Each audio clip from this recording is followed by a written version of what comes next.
Hello students. So in the last lecture we have discussed the projectile and different formulas for the range, maximum height and time of flight.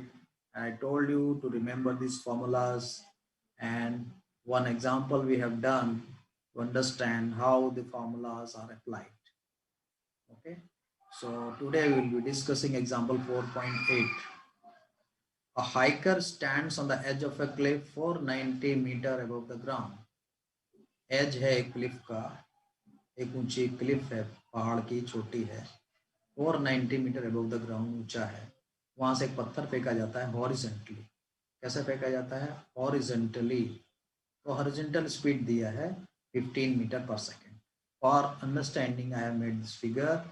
You see, ये पत्थर फेंका गया है तो Vx 15 है। क्योंकि vertical direction में नहीं फेंका गया है, किसी एंगल पे नहीं फेंका गया है, इसके लिए उसका कोई भी कंपोनेंट ऊपर साइड में नहीं होगा। इसका मतलब है वर्टिकल वेलोसिटी Vy 0 होगी और इस पॉइंट को ओरिजिन मान लिया जाएगा। ठीक है, ये रही क्लिप 490 मीटर ऊंची और ये पत्थर फेंका गया है तो इसका पाथ ये ब्लू लाइन से दिखाया इस तरीके से जाएगा। तो आप इसको क्वेश्चन को समझिए। Neglecting air resistance, find the time taken by the stone to reach the ground. Time निकालना है ग्राउंड पे कब पहुंचेगा ये, बराबर है। एयर रेजिस्टेंस नेग्लेक्ट करना, time taken by stone to reach the ground. और क्या निकालना है? Speed with which it hits the ground. तो यहाँ पे जो ये ग्राउंड पे हिट करता है उस वक्त जो स्पीड है इसकी, वो v, वो क्या है? ठीक है, इसकी स्पीड के दो कंपोनेंट होंगे, आपको पता है। वो कंपोनेंट पता चल जाएगा तो हम इसकी स्पीड निकाल लेंगे। वेलोसिटी पता चल जाएगी, ये वाली वेलोसिटी और ये वाली वेलोसिटी, तो हम इसका मैग्नीट्यूड निकाल लेंगे तो ये स्पीड आ जाएगी। ठीक है, स्पीड विद द ग्राउंड। दूसरी बात पूछता है यहाँ से लेके यहाँ तक पहुँचने में ये कितना टाइम लेगा। ठीक है, तो स्टार्टिंग पॉइंट ये है और इसको जाना कहाँ पे है? देखिए फाइनली ये पहुँच गया यहाँ पे, इसका मतलब है 490 मीटर डाउनवर्ड्स चला गया। तो मैंने आपको बताया था साइन कन्वेंशन अपवर्ड डायरेक्शन में पॉजिटिव होता है और डाउनवर्ड डायरेक्शन में निगेटिव होता है। ठीक है, यही साइन कन्वेंशन है। क्योंकि जी निगेटिव होता है इसलिए जी को हमेशा -g लिया जाता है, ये आपको मालूम होना चाहिए। तो हम इक्वेशन मोशन लगा देंगे, s is equal to u t plus half a t square. यहाँ से इस पॉइंट और इस पॉइंट के बीच में हम लगा देंगे, मतलब ये ऊपर टॉप पॉइंट और बॉटम पॉइंट के बीच में हम लगा देंगे। कितना नीचे आया, डिस्प्लेसमेंट कितना हुआ? -490 मीटर। ठीक है, तो हम ये इक्वेशन लगा देते हैं यहाँ पे हॉरिजॉन्टल में। Y t is equal to y0 plus v0 y t plus half a y t square. आप इस तरीके से बोलो, या मैं कह रहा हूँ आपको s is equal to u t plus half a t square formula लगा दो। ठीक है, मोर करेक्ट फॉर्मूला ये है कि y0 ले लेते हैं। अब y0 यहाँ पे कितना है? y0 0 है, x0 0 है, क्योंकि हमने ओरिजिन यहाँ पे मान लिया है। ठीक है, x0 एंड y0 यहाँ पे 0 है, तो ये हमारे इस हिसाब से ये y0 0 हो जाता है। v0y क्या है? v0y जो है हमारा 0 है, क्योंकि हमारा वर्टिकल वेलोसिटी 0 है, ना ऊपर है ना नीचे है, खाली हॉरिजॉन्टल वेलोसिटी से पत्थर फेंका गया है। ठीक है, तो v0y 0 हो जाएगा, तो ये दोनों टर्म तो 0 हो गए। वाई टी कितना है? वाई टी मतलब नीचे डायरेक्शन में आया 490 मीटर, तो ये -490 होगा। ठीक है, अब इधर साइड में जो है बचा क्या? Half a y t square. तो एक्सेलरेशन बचा, एक्सेलरेशन मैंने आपको बताया हमेशा -g में आएगा, -9.8 मीटर पर second square. So we will put the value -9.8.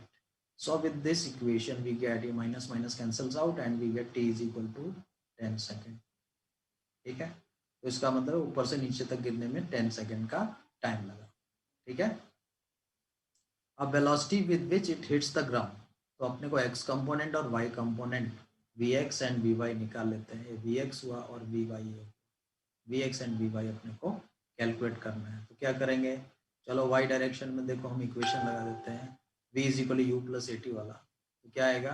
Vy is equal to v0y minus ji t, ये ए हो गया एक्सेलरेशन। ठीक है, v0y कितना है? v0y है minus v0y 10 second, sorry v0y कितना है? v0y आपका 0 माइनस वी यू माइनस जी T, U starting velocity 0 minus G और ये टी, टाइम कितना लगा? 10 सेकेंड अभी हमने निकाला ना, तो v0y कितना हो गया? 0 minus ji T, you minus G T, तो -98 मीटर पर सेकेंड। माइनस आ रहा है, इसका मतलब ये देखिए मैंने नीचे साइड में दिखाया है तो माइनस ही आएगा। डाउनवर्ड डायरेक्शन में as per sign convention -9.8 automatically आ गया। ठीक है। v0x कितना है? v0x आपका क्वेश्चन में दिया हुआ है कि 15 मीटर पर सेकेंड से फेंका गया और v0x प्लस में है तो देखिए हमारा साइन कन्वेंशन जो है ये ऊपर प्लस हुआ। इसी तरीके से इधर साइड वाला प्लस होता है और इधर वाला साइन कन्वेंशन माइनस होता है। ठीक है, तो ये हिसाब से आपका v0x आ गया, v0y आ गया। Horizontal velocity component and vertical velocity component when it hits the ground. ठीक है, तो मैग्नीट्यूड उसका निकाल लेंगे। स्पीड कितना हो जाएगा? √vx² plus vy²। ठीक है, तो ये हो जाएगा 15² plus 98² and comes out to be 99 metre पर second. That is the speed of the stone when it is hitting the ground. So example 4.9 we have discussed in the previous lecture. Okay, so this example was remaining for the projectile motion. Now our next topic is uniform circular motion. Uniform circular motion क्या है? ठीक है, motion in 2 dimensions में हमारा ये एक important article है। तो यूनिफॉर्म सर्कुलर मोशन क्या है? जब कांस्टेंट स्पीड से कोई भी बॉडी सर्कुलर पाथ में मूव करती है तो उसको हम यूनिफॉर्म सर्कुलर मोशन कहते हैं। यूनिफॉर्म किसको रेफर करता है? स्पीड को बताता है कि स्पीड, जैसे मैं कोई, मेरे हाथ में एक डोरी है और एक पत्थर बंधा हुआ है उससे, और मैं उस पत्थर को डोरी के सहारे से घुमाता हूँ 5 मीटर पर सेकंड की स्पीड से। तो 5 मीटर पर सेकंड तो स्पीड है at every point of the circular path, लेकिन वेलोसिटी बदलती जा रही है। कांस्टेंट स्पीड है लेकिन वेलोसिटी बदलती जा रही है क्योंकि velocity is in the tangential direction और डायरेक्शन हमेशा बदलती जा रही है। ठीक है, तो हम ये मान लेते हैं कि suppose an object is moving with uniform velocity v in a circle of radius r।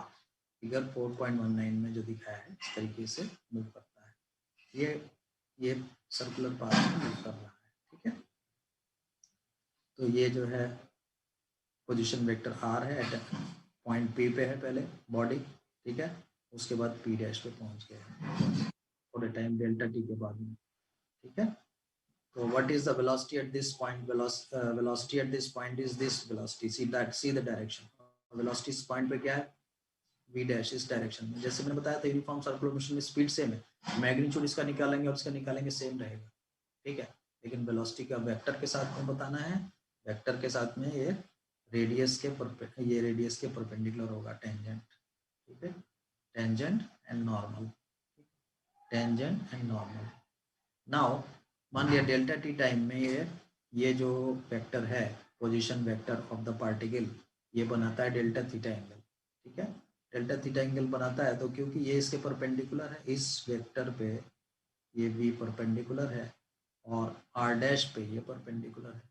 इसका मतलब है जो एंगल r और r डैश में होगा वही एंगल जो है v और v डैश के बीच में होगा। So see the triangle is made. v dash इधर बता दिया है, ये v डैश जैसा था वैसा बता दिया है यहाँ पे, और v जो है इधर बताया है, v यहाँ ऐसा बता दिया है। इसको पैरेलली उठा के यहाँ पे रख दिया है और दोनों के बीच में डेल्टा थीटा एंगल आ गया है। ठीक है, तो इसमें जो डेल्टा v कितना होगा? डेल्टा v होगा v डैश माइनस v। अगर हम v डैश माइनस v करेंगे from the triangle of vector addition तो उसकी डायरेक्शन इधर आएगी, डेल्टा v की डायरेक्शन की जाएगी, इधर जाएगी। So we are seeing that it is going towards the centre of the circle. Delta v की डायरेक्शन किधर आएगी? Towards the centre of the circle. ठीक है, देख रहे हैं?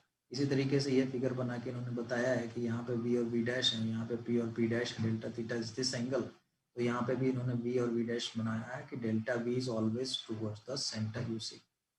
ठीक है,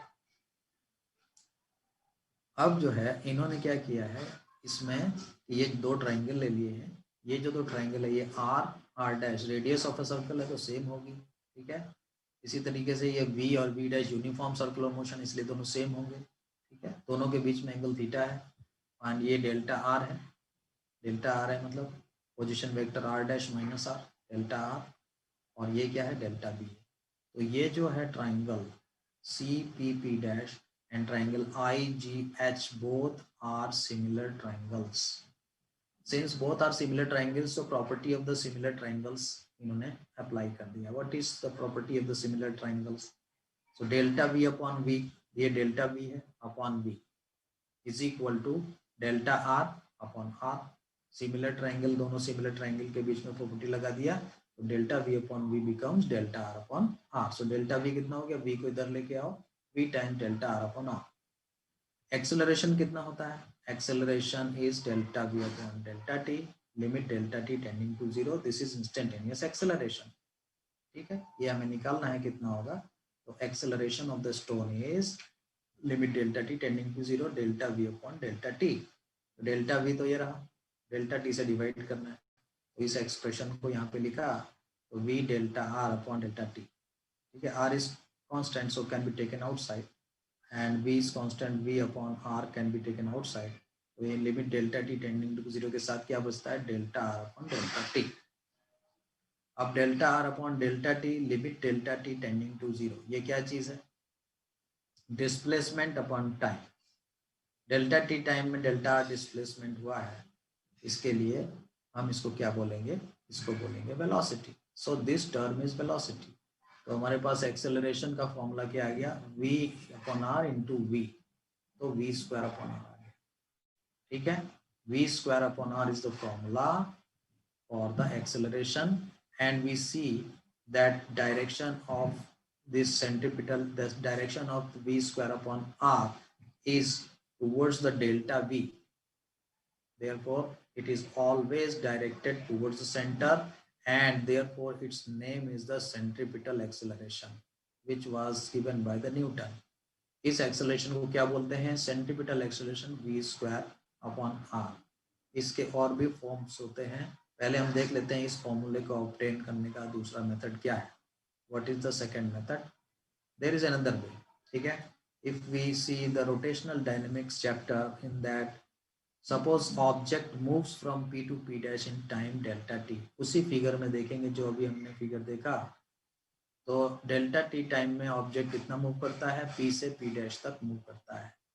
ठीक है, तो लाइन कितना मूव करेगी, डेल्टा थीटा एंगल मूव करती है. आर वेक्टर कितना मूव करता है, डेल्टा थीटा. तो डेल्टा थीटा को हम एंगुलर डिस्प्लेसमेंट या एंगुलर डिस्टेंस बोलेंगे. ठीक है, delta theta is angular distance. Angular speed कैसे डिफाइन करते हैं, angular speed omega is defined as the time rate of change of angular displacement. मतलब omega is defined as delta theta upon delta T. ये rotational dynamics के terms हैं. Linear velocity and acceleration linear हमने पढ़ा अभी पहले. अब हमें रोटेशनल में हमें पढ़ना है angular velocity and angular acceleration and angular displacement. Angular velocity omega is angular displacement upon delta t. ठीक है, तो omega is equal to delta theta upon delta T.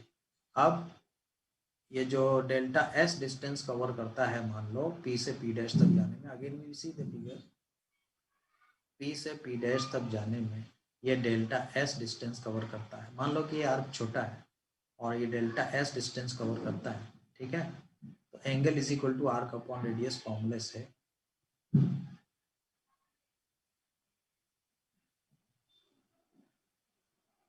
Sorry, तो डेल्टा एस डिस्टेंस कवर करता है और delta T time में cover करता है, p से p डैश तक पहुंचता है डेल्टा टी टाइम में. तो delta s upon delta t क्या हो जाएगा, ये तो linear distance divide by time, तो ये लीनियर वेलोसिटी हो गई. तो v is equal to delta s upon delta t. ठीक है, लेकिन angle is equal to arc upon radius formula है हमारे पास, तो delta theta is equal to delta s upon r. Delta s is the linear displacement, the p से p dash तक का डिस्प्लेसमेंट. ठीक है, डेल्टा एस कितना हो गया, delta theta into r. Delta s कितना हो गया, डेल्टा थीटा इंटू आर. ठीक है, अब v होता है delta s upon delta T, तो ये डेल्टा एस की वैल्यू आर डेल्टा थीटा यहाँ पे रख दी हमने.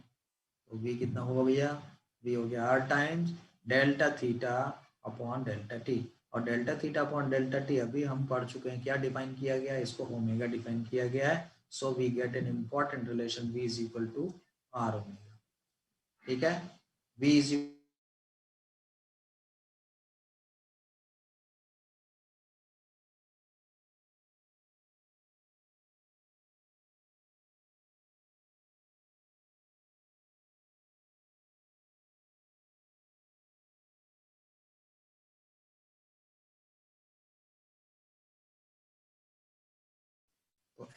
एक्सेलरेशन का एक फॉर्मूला ये भी बन गया ओमेगा के टर्म्स में। एक्सेलरेशन का एक फॉर्मूला ये हो गया, और दूसरा जो फ्रीक्वेंसी होती है 1 टाइम पीरियड होती है, ठीक है। और during this time the object moves 2πr distance, ठीक है। एक सर्कल में पूरा टाइम कितना लगता है, 2πr लगता है, ठीक है। तो फ्रीक्वेंसी कितनी हुई, सॉरी वेलोसिटी कितनी हुई, वेलोसिटी हुई एक चक्कर लगाने में जितना उसका सरकमफरेंस होगा divided by 1 time period, that is the velocity. तो वेलोसिटी इज 2πr/t, तो 1/t होता है f, तो इसको लिख दिया 2πrf। तो वेलोसिटी का एक फॉर्मूला 2πrf हो गया। और ओमेगा, ओमेगा कितना हो जाएगा फ्रीक्वेंसी के टर्म में, omega is equal to 2πf। यहाँ पे ये न्यू लिखा हुआ है, न्यू, इसको मैं f बोल रहा हूँ, f इज फ्रीक्वेंसी। f से ज़्यादा अच्छी तरह याद रहता है, इसलिए मैं इसको f बोल रहा हूँ, अदरवाइज आप न्यू से भी इसको समझ सकते हैं, but it confuses with the v, letter v। Okay, तो मैं यहाँ पे लिख देता हूँ इसको। ये जो लिखा हुआ है ये है 2πrf लिखा हुआ है, f इज द फ्रीक्वेंसी। ये जो है यहाँ पे ये लिखा हुआ है f is equal to 1/t, ये फ्रीक्वेंसी है, ठीक है। यहाँ पे क्या लिखा हुआ है, यहाँ पे लिखा है omega is equal to 2πf, और यहाँ पे क्या लिखा हुआ है v is equal to 2πrf। AC कितना है, सेंट्रीपिटल एक्सेलरेशन, यहाँ पे क्या लिखा हुआ है बच्चों, 4π² f² r। ये f के टर्म में इन्होंने लिखने का कोशिश किया है, तो ये इस तरीके के फॉर्मूले तैयार होके आ गए हमारे पास। फॉर्मूले बेसिकली यही है, एक तो ये फॉर्मूला है v²/r, और दूसरा है ω²r, ठीक है, सेंट्रीपिटल एक्सेलरेशन के फॉर्मूले। Now students let us see an example, let us see an example. So an insect trapped in a circular groove of radius 12 centimeter moves along the groove steadily and completes 7 revolutions in 100 seconds. एक insect है, वो एक circular groove में जिसकी की radius 12 centimetre है, उसमें वो ट्रैप हो जाता है और 7 चक्कर लगाता है 100 सेकंड में।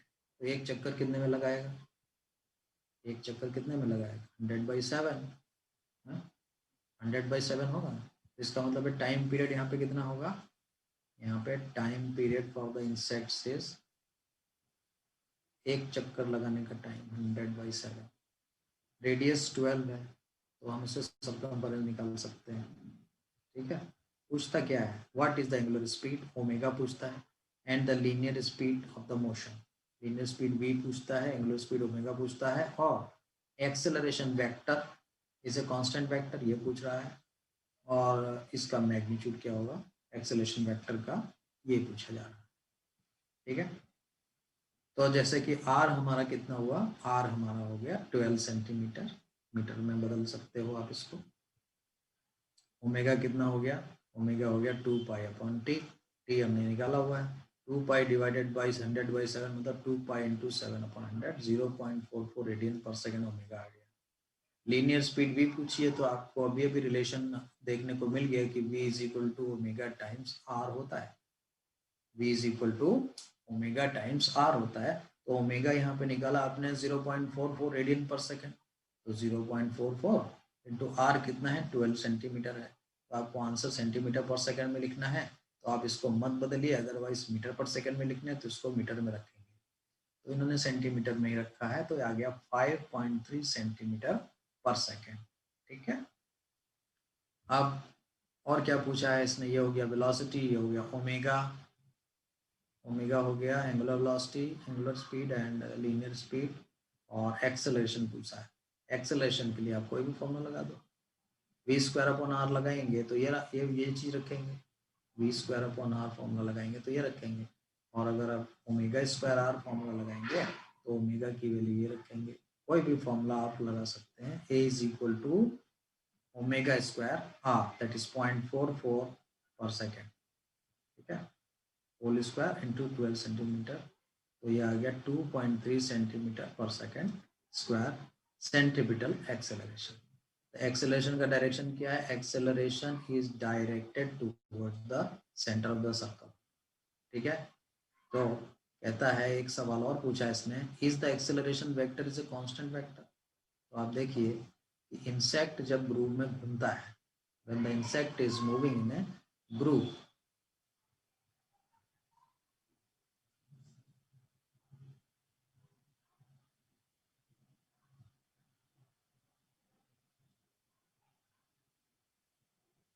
जो भी ये ग्रुप बना हुआ है, इस ग्रुप में इंसेक्ट घूम रहा है, तो इसका जो सेंट्रीपिटल एक्सेलरेशन वेक्टर है ये AC, it is always acting toward the centre. जब ये इंसेक्ट यहाँ पहुँचता है तब उसका acceleration vector toward the centre है। जब ये यहाँ पे पहुँचता है, कहीं पे भी पहुँचता है, मूव करते करते ये जो है मूव कर रहा है, तो इसका एक्सेलरेशन वेक्टर इधर है। तो ये एक्सेलरेशन वेक्टर जो है हर वक्त बदलता जा रहा है। आप देखिए डायरेक्शन उसकी बदलती जा रही है। If we take a direction of positive x axis as the standard direction, तो उसके रेफरेंस में आप देखो कि इसका एंगल जो है इस एक्सेलरेशन वेक्टर का बदलता जा रहा है। तो it is not a constant vector, क्योंकि इसने सवाल क्या पूछा है, is the acceleration vector is a constant vector. तो नो भैया, ये कांस्टेंट वेक्टर नहीं है। तो हम इस तरीके से इसका अंदाजा लगाएंगे, acceleration here is not a constant vector, however the magnitude is a constant. Acceleration का मैग्नीट्यूड हमेशा कांस्टेंट रहेगा।